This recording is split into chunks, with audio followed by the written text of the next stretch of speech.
সময় যখন মাটা মারা যায়, ডাইকা যখন বুকে নিয়ে এই কথা বলে মারা যায়, মুহাম্মদ কুল্লু হাইয়িন মাইয়িতুন, প্রত্যেক জীবিতকে মরতে হবে, কুল্লু জাদিদিন বাল, প্রত্যেক নতুনকে পুরান হইতে হবে।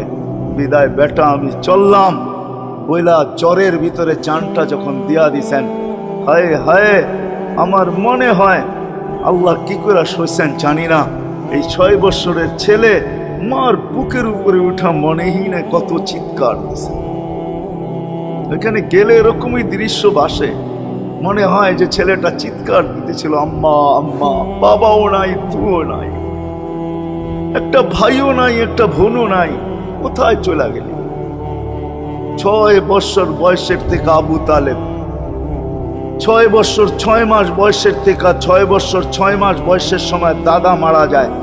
আবু তালেব 50 বছর 6 মাস 10 দিন, যেদিন আল্লাহ রসুলের বয়স 44 বছর 10 দিন, বাতিজাকে সিনায় রাইখা পালছেন, সিনায় রাইখা।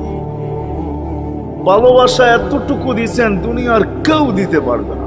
আমার বিশ্বাস, আমার মন বলে রবের পরে যদি কেউ মুহাম্মদুর রাসূলুল্লাহকে ভালোবাসা থাকে, তাহলে আবু তালেব ব্যতীত দ্বিতীয় কোনো ব্যক্তি আমি পাই না। আমার বিবেক বলে, আমার বুদ্ধি বলে, আমার ইতিহাসের পাতা বলে আবু তালেবের চেয়ে বেশি ভালো কেউ বাসতেন। আপনারা আবু তালেবকে চিনেন না? মক্কায় যার উপরে আঙ্গুল উঠানের কোনো ব্যক্তি ছিল না। মক্কা ভূখণ্ডে, আরব ভূখণ্ডে, মক্কা তো দূরের কথা, আরব ভূখণ্ডে কেউ যার উপরে আঙ্গুল উঠানের ক্ষমতা ছিল না। খারাপ দৃষ্টিতে যদি আঙ্গুল উঠে